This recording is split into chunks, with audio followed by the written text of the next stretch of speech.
Today we are going to discuss about the pharmacodynamics. It's one of the important chapter in pharmacology is concerned because it deals with the mechanism of action. In the Greek, dynamics means force, or it deals with the study of biochemical and physiological effects of the drug and their mechanism of action. Here, a drug exerts its action on the biochemical and physiological manner, and the mechanism of its action and its study is known as pharmacodynamics. Or in other words, it means what the drug does to the body. What the drug does to the body. That's one of the important thing. And pharmacodynamics may be defined as the study of biochemical and physiological effects of drugs and their mechanism of action. So it is the biochemical and physiological effect of the drug and their mechanism of action. Whenever we are learning the pharmacology, we are very much worried about the mechanism of action of a drug, whatever it may be. Any drug or the antibiotics or any other category, we are worried about how the drug is going to alter the body general physiological effect or also the biochemical status of the body and what is the mechanism by which the drug acts. This is one of the important thing to learn in pharmacology. This aspect of pharmacology deals with action of the drugs within body and therefore is considered mainly with the interaction of the drugs with the target sites. So this target site is an important terminology in case of pharmacology, and the pharmacodynamics deals with how drug acts with the target sites. There are many target sites like enzymes, receptors, and so many, and we will see what are all those target types. And the pharmacodynamics is also concerned with the correlation between pharmacological activity and chemical structure of the drug. Means there is a clear-cut relation between the pharmacological activity and the structure of the drug, and that's known as the structure-activity relationships, SAR. Means a structure variation of a drug will also vary the biochemical or chemical effects of the body. That's why it is called as the structure-activity relationships. And you know, the pharmacokinetics is what the body does to a drug. That's the pharmacokinetics. Whereas the pharmacodynamics is what the drug does to the body. That's the pharmacodynamics. So what drug does to the body is pharmacodynamics, whereas the pharmacokinetics is what body does to the drug. So the drug may be absorbed and it is distributed and it may be metabolized. Ultimately, it will be eliminated out of the body, or else simply the kinetics is called as ADME, absorption, distribution, metabolism, and excretion. And sometimes it's also known as the redistribution. That's the important terminology in the pharmacology is concerned.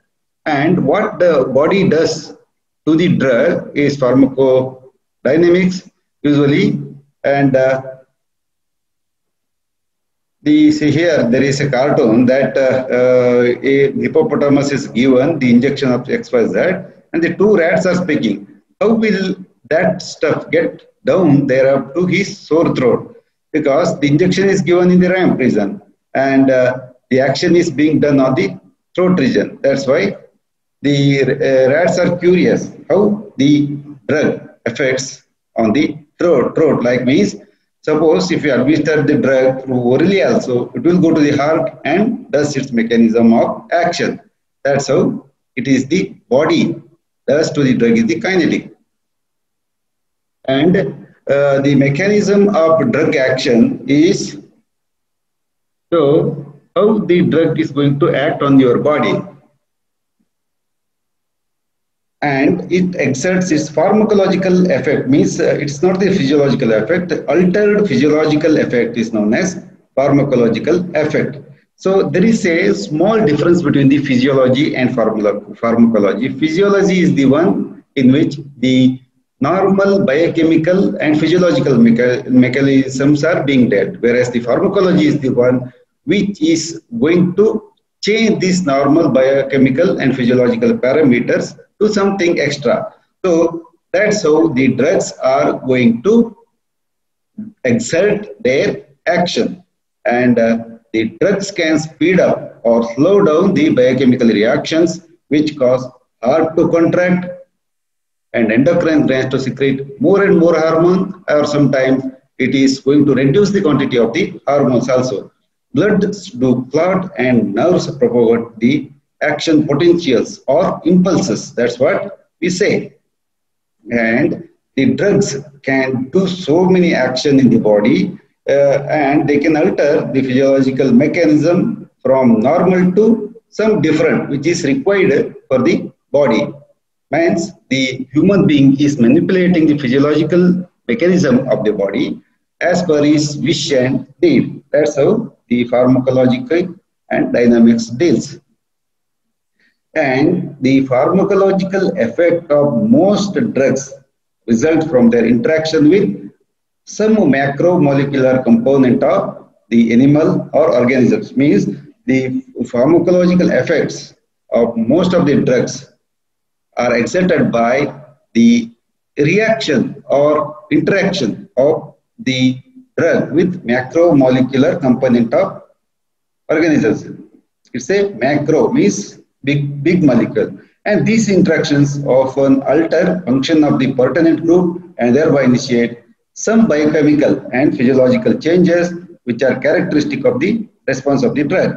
Here, the interaction of a drug with that of the macromolecule, it may be a receptor, it may be a hormone, or it may be an enzyme, or so many things are there in the body.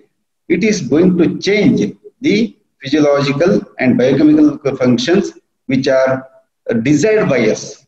And in some cases, this interaction is highly specific, whereas in case of, in some of the examples, it is not so specific. That's how it goes. And here you can see that so many sites of action, or the what you call as the neural, this what you call as the mechanism of action of a hormone is explained here. This is a cell. This is a cell, and inside here the nucleus and nucleolus are there, and these are all the intracellular enzymes. And this is the direct action of the on metabolism of the cell will be done by some certain drugs, and some hormones will act on the hormone receptors which are present either on the cell surface or on the nucleus of the cell. And by this way, the hormones are going to control the physiological mechanisms. And apart from this one, the receptors, especially the many receptors, maybe adrenergic, cholinergic, nicotinic type of the receptors, they have the separate receptors. These receptors are just like some switches. If you put on this switch, some actions will be initiated. And this is denoted by some transport molecules. Some molecules are required for carrying the drug or the macromolecule to the receptor side, and cellular transport systems for controlled transfer of the substances. So why this transport molecule is present? Because to carry the specific quantity of the drug to the specific site.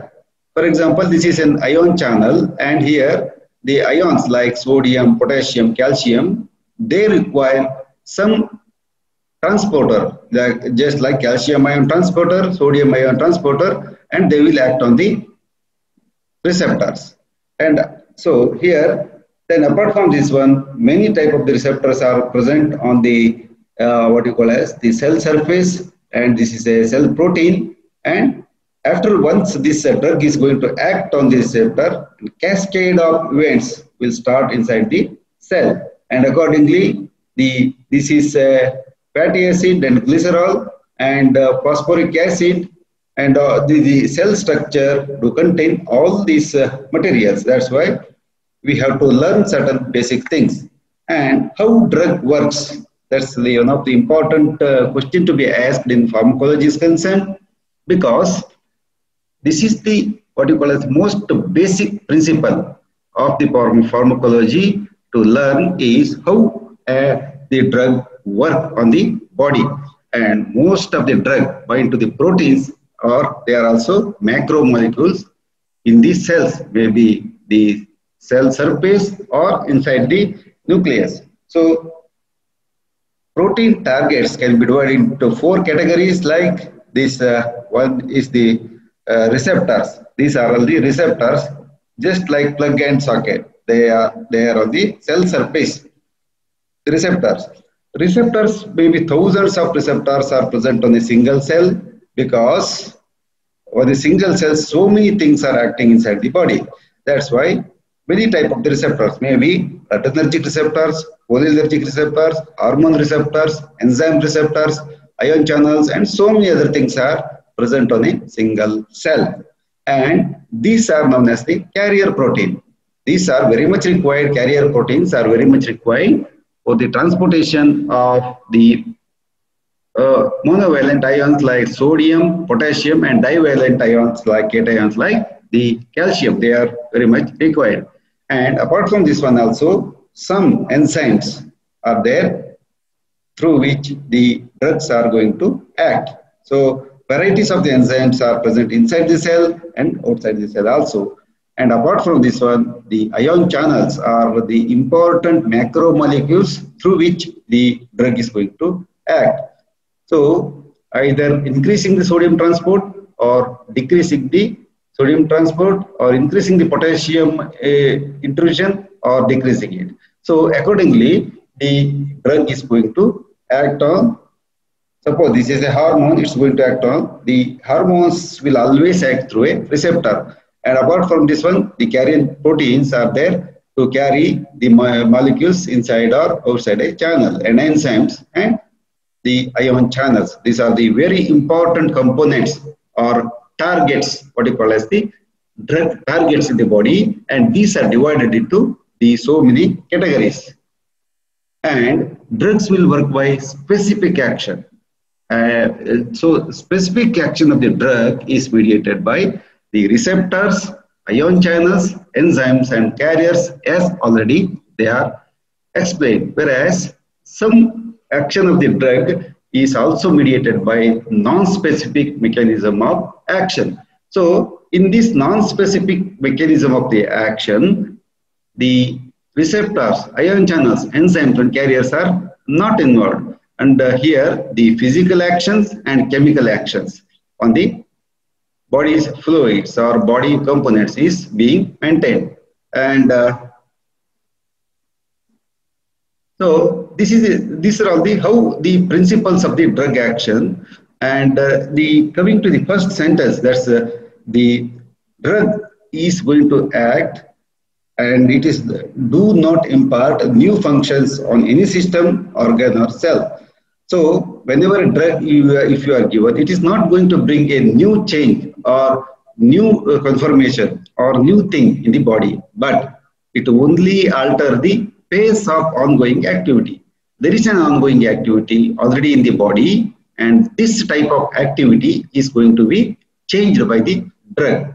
That's why you should know that a drug do not impart new functions or any new type of the enzymes. They are not created by a drug.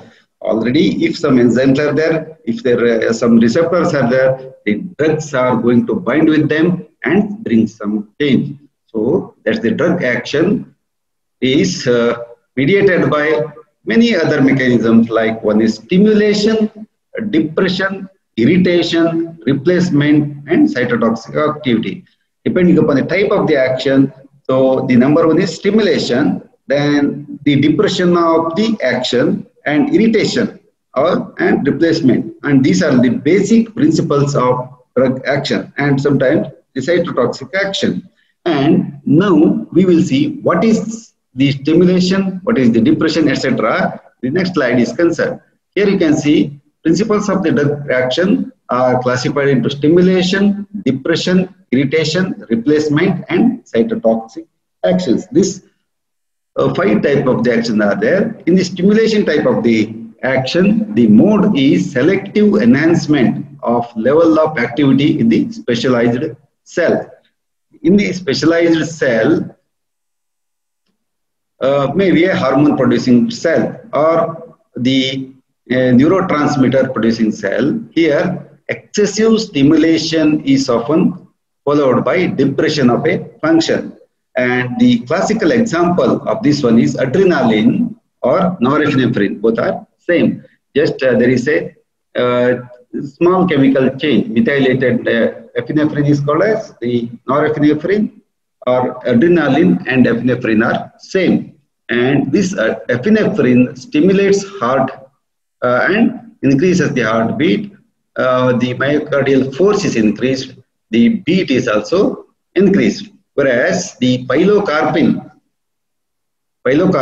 which is obtained from the plant Pilocarpus jaborandi, it stimulates salivary glands and lot of saliva is produced. That's how this is the example, classical example for the stimulation of the body physiological mechanisms.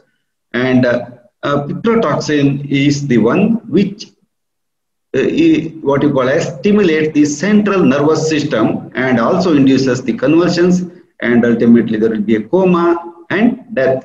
So picrotoxin is one of the important toxin which is very commonly used in pharmacology and toxicology to do the basic type of the research. And the next one is the depression. First one is the stimulation, next one is the depression.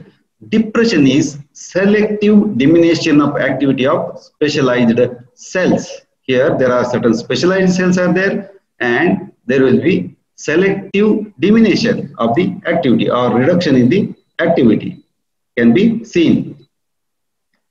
And certain drugs are going to stimulate one cell type and they depress other type of the cells. That's how it goes. Depression means the diminished action of a cell. Here, you know, the barbiturates are the drugs which are used for depression of the CNS, and sometimes they induce this what you call as the surgical anesthesia, or sometimes some mild depression or mild sedation they are going to induce. That's how it is going to cause the action, and that's known as the depression. And quinidine depresses the heart. So quinidine is a drug, and it is going to depress the heart. Whereas certain drugs are going to non-selective, often noxious effect, non-selective or the stimulating effect or noxious effect applied to specialized cell, maybe the epithelium of intestine or the connective tissue, etc. Here the acetylcholine stimulates smooth muscles but depress the sinoarterial nodes. And the example for the irritation is bitters. Salivary and gastric secretion is used by the bitters.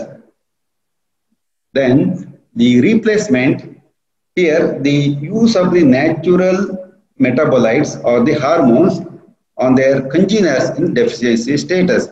Whenever there is a deficiency of a hormone, a deficiency of certain natural body components, then like the blood or anything, then these natural body constituents will be replaced by some other material. That's also known as the replacement. And the blood, and example, the levodopa in Parkinson replaces the acetylcholine, dopamine. Then iron in anemia is being replaced, and then the penicillins and chloroquine, they are also going to replace. And the selective cytotoxic action, especially the penicillin and chloroquine, selective cytotoxic action for invading parasites or cancer cells. And examples are the cyclophosphamide and most of the anti-cancerous drugs. They are going to initiate cytotoxic action. on the fast growing cell. That's why it is known as the cytotoxic substances. They are also acting on the normal body cells which are growing very fastly. Most of the anti-cancerous drugs do have lot of side effects because of this property, because they are non-selectively going to act on all the cells of the body which are inadvertently growing or without control or control. Both things are same. That's why the patients who receive the anti-cancerous drugs will lose the hair, and they will have the anemia and many of the side effects. That's how it goes. And here you can see the locus of action is the receptors, and the drug is in the form of the bound drug and free drug. Bound drug and free drug. So in the body there are certain proteins are there in the body in the form of the albumin and globulin. Whenever you are going to administer a drug, the drugs are going to bind with these proteins, and that's known as the plasma protein binding. So this is very common in most of the case. Whenever you give any injection, maybe intravenous, intramuscular, subcutaneous or oral administration of the drugs, so the drug is absorbed into circulation, then it enters the bloodstream and distributed throughout the body. Then some part of the drug is going to attach with the body proteins. It is known as plasma protein binding, and some drug will be free. But once again, this depends upon the what you call as the nature of the drug, its lipid solubility, and many more type of the things. And the free form of the drug is the one which is going to do the mechanism of the action. Usually the drugs which are bound to plasma proteins are not going to, they are not available on the receptors or target sites, whereas the receptors or any other things will be only occupied by the free drugs. And sometimes some drugs do have tropic action towards the body tissue. For example, the barbiturates do have the affinity towards the fat cells. So they are having the affinity towards the fat tissue. And suppose in case of lead toxicity, then the lead is going to be in case of there, it has got the affinity towards the bone tissue. So it's going to be deposited there. That's why these are tissue reservoirs. Once again, the free and bound forms will be here. One is the blood and another one is the tissue reservoir. Many times the tissues are also going to what you call as the have the free and bound form of the drugs. Ultimately, the free drug is the one which is going to do the exertion, and most of the time it is going to absorb through any route of the administration. Maybe I have told so many routes of the administration, starting from intravenous, intramuscular, intrathecal, and so many routes. Ultimately, drug need to be absorbed into the body, and then the free drug and bound drug will be there. So free drug is the one which is going to do the mechanism of action. And once again, this free drug is available for the biotransformation. Biotransformation means change or pharmacokinetic property, one of the pharmacokinetic property, and ultimately the biotransformed molecule will be excreted through urine. That's how the mechanism it goes. And how do drugs work? By activating endogenous proteins. Yeah, in body there are so many endogenous proteins are there, and the drugs are going to act on this endogenous protein and bring the changes or required changes, or sometimes they are going to stimulate, sometimes going to depress the body condition. And the agonists of cell surface receptors. Here the drugs will act as an agonist on the cell surface receptors. So usually the receptors are present on the cell, on the nucleus, and on certain enzymes also.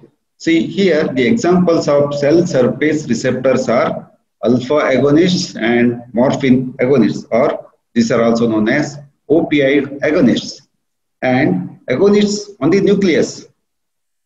So on the nucleus, many type of the receptors they are there, and HRT of the menopause, steroids for the inflammation. So steroids, most of the steroids are going to act on the receptors present on the nucleus, and enzyme activators. Many of the enzyme activators are there. Nitroglycerin.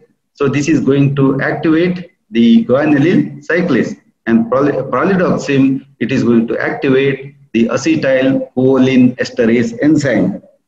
So this acetylcholine esterase enzyme is inhibited by the organophosphorus compounds and pralidoxim and the organocarbamide compounds. So sometimes they are going to bind reversibly. Then if you administer the pralidoxim, it is also known as cholinesterase reactivator. It is going to reactivate the inhibited drug.